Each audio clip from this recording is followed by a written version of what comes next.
اتنی تیر اندازی ہوئی اور اتنا خطرہ ہوا کہ نبی صلی اللہ علیہ وسلم کی زندگی میں پہلی مرتبہ 4 نمازیں ایک ساتھ قضا ہوئی ہیں، ظہر، عصر، مغرب، عشاء۔ سمجھتے ہو کہ نہیں سمجھتے؟ کیوں؟ پڑھ ہی نہیں سکتے تھے نا، کوئی جگہ ہی نہیں مل رہی تھی جہاں کھڑے ہو کے نماز پڑھے، دشمن نہ آئے تو جان بچانا پہلے فرض ہے۔ اور اللہ نے میدان جنگ میں نماز پڑھنے کا طریقہ بھی نازل نہیں کیا تھا، بعد میں تو اللہ نے نازل کر دیا اور بتا دیا کہ جنگ میں بھی نماز قضا کرنے کی اجازت نہیں، لیکن اس میں بھی حکمت تھی کہ تاکہ پتہ تو چلے کہ جب 4 نمازیں قضا ہوں گی تو پڑھی کیسے جائیں گی۔ تو نبی نے ان چاروں کو پڑھا۔ کیسے پڑھا؟ جو پہلے قضا ہوئی تھی وہ پہلے، پھر عصر، پھر مغرب، پھر عشاء۔ اسی وجہ سے امام احمد ابن حنبل اور امام ابو حنیفہ اس حدیث کی روشنی میں دونوں اماموں کا قول ہے کہ اگر کوئی صاحب ترتیب ہے، نمازیں ترتیب سے پڑھتا آ رہا ہے، تو اگر ایک نماز قضا ہو جائے گی تو جب تک وہ پڑھے گا نہیں اگلی ہوگی نہیں اس کی، اسی حدیث کی بیس میں۔ اور اسی حدیث سے یہ بھی پتہ چلا، چاروں ائمہ کا اتفاق ہے کہ نمازیں جتنی بھی زیادہ قضا ہو جائیں، جب تک قضا پڑھو گے نہیں صرف توبہ سے معاف نہیں ہوں گی۔ یہ جو ہمارے اہل حدیث حضرات کہتے ہیں کہ جب اتنی ساری نمازیں ذمے میں قضا ہو گئیں تو صرف توبہ سے معاف ہو جاتی ہیں، ہم جب کہتے ہیں کہ بھئی کیا دلیل ہے، تو یہ الٹا ہم سے حدیث پوچھ رہے ہوتے ہیں کہ آپ کے پاس کون سی حدیث ہے کہ قضائے عمری پڑھنا فرض ہے۔ وہ بھائی دعویٰ آپ کر رہے ہو کہ اتنی نمازیں ہو جائیں تو بغیر پڑھے معاف ہوتی، تو حدیث آپ کے ذمے ہے، الٹا ہم سے حدیث مانگ رہے ہو۔ جب ہم حدیث دکھاتے ہیں کہ یہ تو 4 قضا ہوئی تھی تو پڑھی ہے نا پہلے، تو 4000 کا بھی یہی حکم ہے، تو کہتے نہیں 4000 پہ کوئی حدیث دکھاؤ۔ یاد رکھو جو دعویٰ کرتا ہے دلیل اس کے ذمے۔ میں کہتا ہوں اس نے میرے 50 روپے کھائے ہیں، عدالت کہتی ہے دلیل پیش کرو، میں 2 گواہ لے کر آتا ہوں، جی اس نے 50 روپے کھائے ہیں واپس نہیں کیے، عدالت میرے حق میں فیصلہ کرتی ہے۔ پھر میں اگلے دن عدالت کے پاس گیا، میں نے کہا اس نے 50 کروڑ روپے کھائے ہیں، عدالت کہتی ہے اب اس سے گواہ لیے جائیں گے، یہ دلیل دے گا کہ 50 کروڑ روپے اس نے نہیں کھائے۔ میں کہوں گا جج صاحب قانون کی کتاب میں لکھا ہوا ہے جو کسی کے 50 روپے کھائے تو جو دعویٰ کرے گا نا کہ اس نے کھائے ہیں وہ دلیل دے گا۔ تو عدالت کہے تو 50 روپے کے بارے میں لکھا ہے، 50 کروڑ کے بارے میں تھوڑی لکھا ہے، صحیح ہے نا؟ جج صاحب وہ سپریم کورٹ نے 50 روپے کے بارے میں فیصلہ کیا تھا کہ جو 50 کا دعویٰ کرے گا دلیل اس کے ذمے ہوگی۔ ہائی کورٹ کا جج کہہ رہے سپریم کورٹ کا فیصلہ 50 کے بارے میں تھا، 50 کروڑ کے بارے میں نہیں تھا۔ آپ نے دعویٰ کیا اس نے 50 کروڑ کھائے ہیں تو یہ کہے گا کہ میں نے نہیں کھائے اور اس پہ دلیل لے کر آئے گا کہ میں نے نہیں کھائے۔ ابے بھائی کامن سینس کی بات ہے، جو نہیں کھائے وہ دلیل نہیں دیتا، دلیل وہ دیتا ہے جو کھانے کا دعویٰ کر رہا ہے۔ ہمیں اسلام میں نماز اگر کسی نے چھوڑ دی تو ہمیں یہ تو ملتا ہے کہ قضا کے بغیر وہ نماز صرف توبہ سے معاف نہیں ہوتی، قضا بھی پڑھنی پڑے گی۔ بخاری کی حدیث ہے فجر کی نماز رہ گئی، آپ نیند کا غلبہ ہوا، فجر نکل گئی، آپ نے پہلے قضا پڑھی ہے، اور یہ بھی حدیث ہے غزوہ خندق کی۔ تو اس سے پتہ چلتا ہے نماز جب بھی کوئی مسلمان حالت اسلام میں نماز چھوڑے گا تو قضا بھی اس کو پڑھنی پڑے گی۔ بعض لوگ یہ کہتے ہیں کہ بھئی اس میں حرج بہت ہے، 10 سال سے آپ نے نمازیں نہیں پڑھی، 15 سال سے نمازیں نہیں پڑھی، حرج بہت ہے، اور قرآن کہتا ہے اللہ نے تمہارے دین میں حرج نہیں رکھا۔ اس کا جواب یہ ہے کہ حرج جب ہے جب آپ اس کو 10 سال کی نمازیں ایک دن میں پڑھنے کا حکم دے رہے ہو۔ ہم کہہ رہے ہیں 10 سال کی نمازیں 10 سال میں پوری کر لے بھائی، وہ تو اپنی طرف سے بنایا ہوا ہے حرج بھی۔ ہم تھوڑی کہہ رہے ہیں 10 سال کی نماز ایک دن میں پوری کرے، 10 سال کی کتنے دن میں کرے، وہ 10 سال میں پوری کر لے نا، اس میں کیا حرج ہے؟ تو جب بھی کوئی اہل حدیث پوچھا کرے نا، بولا کرے کہ قضائے عمری کی دلیل کیا ہے، اس کو بولو قضائے عمری نہ پڑھنے کی دلیل کیا ہے کہ اتنی ساری نمازیں آپ کے ذمہ قضا ہو گئیں، پی گئے، تو اس کی کیا دلیل ہے؟ اور حدیث حالانکہ ہمارے پاس دلیل بھی ہے اس کی، حدیث میں آتا ہے دین اللہ احق ان یقضى، اللہ کا قرض سب سے زیادہ اس لائق ہے کہ اس کو ادا کیا جائے۔ تو اللہ کا قرض نماز بھی ہے، زکوٰۃ بھی ہے۔ زکوٰتیں 10 سال کی نہ دو، کسی کا قول نہیں ہے کہ وہ ساقط ہو جاتی ہیں، سب کے ذمہ وہ دینی پڑے گی۔ حج آپ پہ فرض ہوا، نہیں کیا، وہ کرنا پڑے گا، جب موقع ملے گا کرنا پڑے گا۔ تو اسی طرح زکوٰۃ ہے، تو اسی طرح میرے بھائی نماز تو سب سے اہم ترین رکن ہے۔ 10 سال نہیں پڑھی تو پڑھنی پڑیں گی، اب آپ کو 10 سال میں کمپلیٹ کرنا پڑے گا اس کو۔ تو آج کل نئے نئے اسکالرز آ رہے ہیں، ان کو ائمہ اربعہ پہ ترجیح مت دو. بار بار میں ایک جملہ زبان سے دہراتا ہوں، ہم ابو حنیفہ کو نبی پہ ترجیح نہیں دیتے ہرگز کہ نبی کی بات پہ ابو حنیفہ کی بات کو ترجیح دیں. ہم کہتے ہیں قرآن و سنت کا ایک مطلب ابو حنیفہ نے سمجھا ہے اور ایک 15ویں صدی کے اسکالر سمجھ رہے ہیں. جو ابو حنیفہ کی سمجھ ہے وہ ان 15ویں صدی کے مولویوں سے زیادہ سمجھدار تھے. ان کو قرآن و حدیث ان سے زیادہ آتا تھا. سمجھتا ہے کہ نہیں سمجھتا؟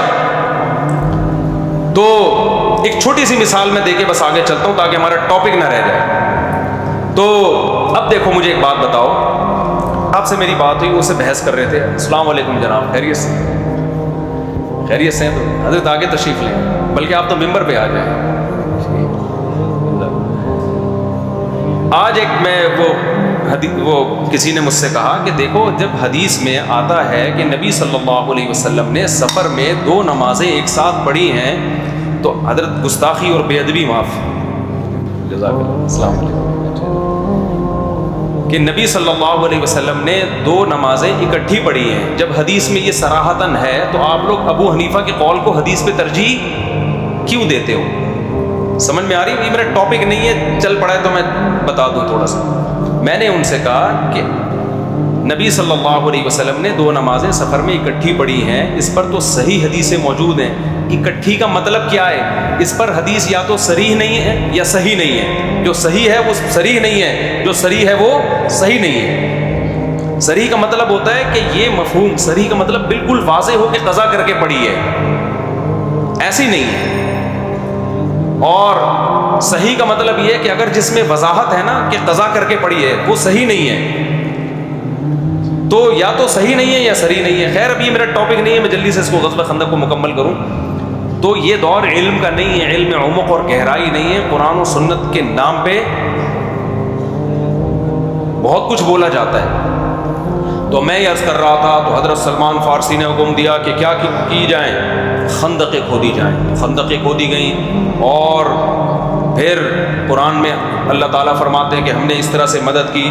وَإِذْ قَالَ طَائِفَةٌ هُنَالِكَ ابْتُلِيَ الْمُؤْمِنُونَ وَزُلْزِلُوا زِلْزَالًا شَدِيدًا. قرآن کہتا ہے یہاں مومنوں کو آزمایا گیا اور زبردست طریقے سے ان کو ہلا کر رکھ دیا گیا. وَتَظُنُّونَ بِاللَّهِ الظُّنُونَ پر بات کر رہا تھا کہ دل میں کیا آنا شروع ہو گیا؟ خیالات، وسوسے آنا شروع ہو. تو اس سے بھی پتہ چلتا ہے کہ وسوسے آنا یہ ایمان کے منافی نہیں. یہ ہر شخص کو آتے ہیں. ایسے لوگ آتے ہیں مجھے بتا رہے ہوتے ہیں کہ مجھے یہ خیال آ رہا ہے پتہ نہیں جنت ہے یا نہیں. تو یہ ان کا حل یہ ہے کہ آنے دیں. یہ آئیں گے خود ہی مارکیٹ سے شارٹ ہو جائیں. ان کو زیادہ لفٹ کرائے نا کہ کیوں آ رہے ہیں تو یہ اور زیادہ دماغ میں کھوپڑی میں گھسیں گے. عمل کو سیدھا رکھو. میں اکثر ایک مثال دیتا ہوں. آپ کے باس نے آپ کو کوئی کام کہا کہ جا بھائی یہ تو چیک بینک سے نکال کے کمپنی کے اکاؤنٹ میں جمع کرا دے. آپ کو وسوسے آنا شروع ہو گئے، یار میں جاؤں گا چیک نکالوں گا، پتہ نہیں ڈاکو چھین نہ لیں، یہ نہ ہو جائے، وہ نہ ہو جائے، یہ نہ ہو جائے. باس نے یہ حکم صحیح بھی دیا ہے کہ غلط تو نہیں دیا، اس کے کرنے سے میں اسلام سے خارج ہو جاؤں گا یا جنت میں جاؤں گا. باس کو ان چیزوں سے کوئی فکر ہے؟ بولو نا. آپ آئے، آپ نے کہا میں نے چونکہ چیک نہیں نکالا چونکہ مجھے وسوسے بہت آ رہے تھے. بس باس کہے گا تیرے وسوسے تو اپنے پاس رکھ، جو کام میں نے تجھے بتایا تھا کمبخت تو نے وہ کام کیا ہے یا نہیں کیا. تو اللہ میاں کا بھی یہی حال. آپ کے ذمے جو کام لگایا ہے نا، نماز پڑھو، وضو کرو، زکوٰۃ دو، بہنوں کی وراثت ان کے حوالے کرو، عقیدہ اپنا صحیح رکھو، یہ کام تمیز سے کرتے رہو. پھر جو آ رہا ہے آنے دو، جو جا رہا ہے جانے دو. تو وسوسے کا علاج بھی یہی ہے کہ ان کو لفٹ نہیں کراؤ زیادہ.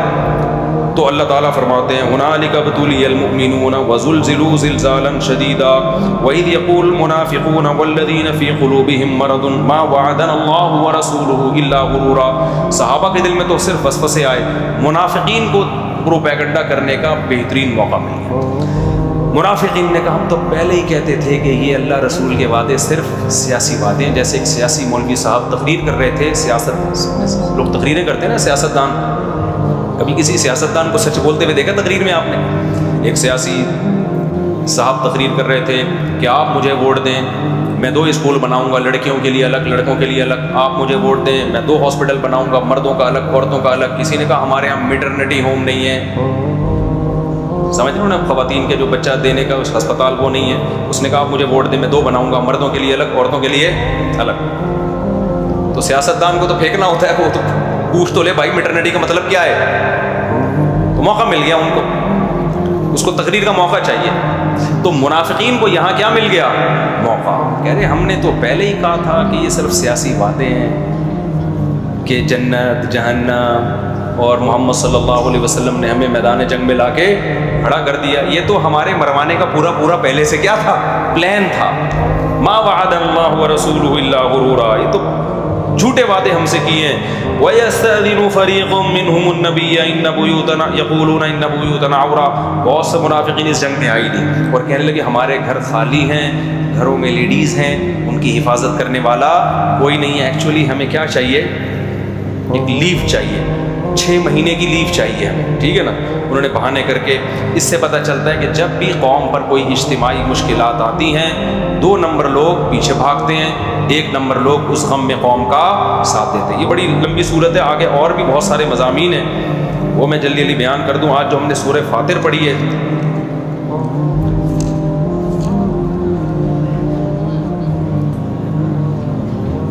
اچھا اس میں ایک بات یہ بھی دیکھو، قرآن مجید کیا کہہ رہا ہے؟ یا ایھا النبی قل لازواجک وبناتک، سورہ احزاب میں، اے نبی اپنی بیویوں سے اور اپنی بیٹیوں سے کہہ دیں. تو اس سے پتہ چلتا ہے کہ نبی کی بیٹیاں ایک سے زیادہ ہیں یا نہیں ہیں. کوئی یہ تعویل کر سکتا ہے کہ امت کی عورتوں کو روحانی بیٹیاں کہا گیا ہے؟